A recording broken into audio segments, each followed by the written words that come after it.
See that? Bingo, I'm right back. And he went forth unto the spring of the waters, and cast the salt in there, and said, Thus saith the Lord, I have healed these waters. There shall not be from thence any more death or barren land. Wow. So the waters were healed unto this day. Whenever the writings were, whenever they wrote this book, right up until that time. From when that happened, right up to when someone wrote this book. Now let's see who wrote this book.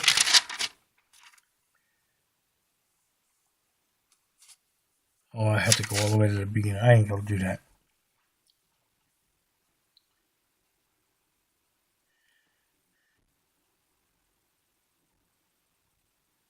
Okay, verse 22.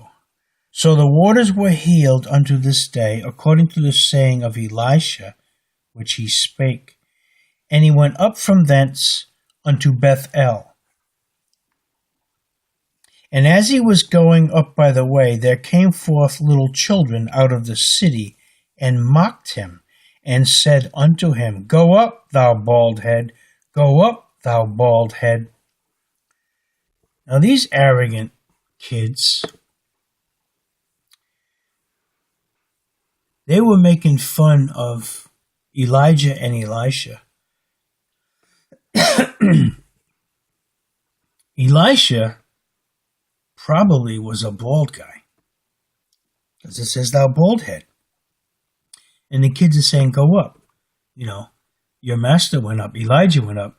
Now earlier we read there where it says Elijah was a hairy guy. So this guy wasn't a hairy guy.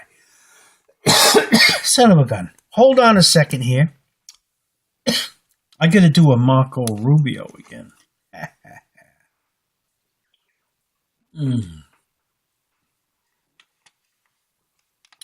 Osaka. Spring water.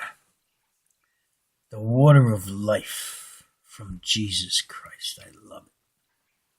You know, I'm having fun here. All right. Okay. Here's the arrogant kids. There came forth little children out of the city. Wow. And now this is Elisha. And he turned back and looked on them and cursed them in the name of the Lord. And there came forth 2 she-bears out of the wood, out of the forest, and tare 42 children of them. The bear clobbered them because of what they were doing. Let me tell you. Let me read this last sentence here. And he went from thence to Mount Carmel, and from thence he returned to Samaria. All right, that's the first 2 chapters of the second book of Kings. You see what happened to these young kids? They were mocking God, and they were doing it by mocking Elisha. That's not good. God really is the one that took care of that. And it's recorded here so that I can see it and understand it. And guess what? Now you have no excuse because you heard it also. Don't do that stuff, man. You want to find the good parts in the Bible. The commandments that say, you know, do this nice thing and this nice thing and all this nice stuff for these people and stuff. That's how you want to live. It's called righteousness. Right way of living. That's what you want to do. Because if you don't, how about that king? He got sick and he died. These kids, they were mocking God. And they were doing it by mocking Elisha. And he died right there. It said little kids. How old were these kids? You know, maybe 5, 6, 12, 16. You don't know. I don't know. Anyway, let me keep reading here. Are you having fun? I am. Let's see. I'm only 5 minutes into this one. Now Jehoram, the son of Ahab, began to reign over Israel in Samaria, the 18th year of Jehoshaphat, king of Judah, and reigned 12 years. And he wrought evil in the sight of the Lord.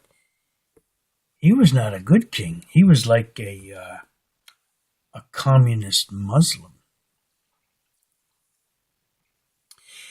But not like his father and like his mother, for he put away the image of Baal that his father had made.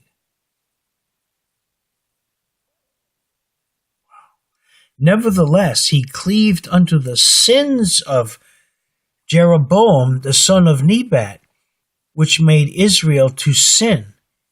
He departed not therefrom. He did some good and some bad. So if you're living some bad, God says that's the same as living all of it bad. You got to clean up your act by keeping it there too, according to His Word. That's this book right here. It's so easy to find out how to do things right. You just have to be diligent in doing it. And Mesha, king of Moab, was a sheepmaster, and rendered unto the king of Israel 100,000 lambs and 100,000 rams with the wool. But it came to pass, when Ahab was dead, that the king of Moab rebelled against the king of Israel. You know, hey, there's a lot of stuff that went on, and it's all recorded here, and we're reading it. This is important to put this stuff in your head, because it's not going to disappear, man. I'm doing this because of the people who may have opportunity to see this video, see and hear it, or just hear it. I'm doing it so you can get this word, the Word of God, and allow it to be put in your head, in your brain, where it won't go away, and you'll have it forever. And if you pay attention to it and you try to recall it and live that way, and maybe even write it down so you have it recorded, you're going to find some peace inside that you've never felt before. But it's possible by keeping this, the commandments that are in this book, the good stuff. And King Jehoram went out of Samaria the same time and numbered all of Israel. I guess maybe they took a census, huh? And he went and sent to Jehoshaphat, the king of Judah, saying, The king of Moab hath rebelled against me. Wilt thou go with me against Moab to battle? And he said, I will go up. I am as thou art, my people as thy people, and my horses as thy horses. In other words, yeah, all of us will go. We're in the same boat as you, so let's go have war. And he said, Which way shall we go up? And he answered, The way through the wilderness of Edom. So the king of Israel went, and the king of Judah, and the king of Edom, and they fetched a compass of 7 days' journey. And there was no water for the host, and for the cattle that followed them. And the king of Israel said, Alas, that the Lord hath called these 3 kings together to deliver them into the hand of Moab. But Jehoshaphat said, Is there not here a prophet of the Lord, that we may inquire of the Lord by him? And one of the king of Israel's servants answered and said, Here is Elisha, the son of Shaphat, which poured water on the hands of Elijah, which means that was the servant of Elijah. Elijah's the guy that already went to heaven. He didn't die, man. God took him. Wow, can you dig that? And Jehoshaphat said, "The word of the Lord is with him." So the king of Israel and Jehoshaphat and the king of Edom went down to him. They went to see Elisha. And Elisha said unto the king of Israel, "What have I to do with thee? Get thee to the prophets of thy father, and to the prophets of thy mother." And the king of Israel said unto him, "Nay, for the Lord hath called these 3 kings together to deliver them into the hand of Moab." And Elisha said, "As the Lord of hosts liveth, before whom I stand, surely, were it not that I regard the presence of Jehoshaphat the king of Judah, I would not look toward thee, nor see thee." In other words, he liked the one guy, but he probably didn't like this dude here. I wouldn't even talk to you, except, I know this dude over here. "But now bring me a minstrel." And it came to pass, when the minstrel prayed, that the hand of the Lord came upon him. And he said, "Thus saith the Lord, make this valley full of ditches." Now, what did the music have to do with any of this? Oh, I got to do some more of this water. Hold on a sec.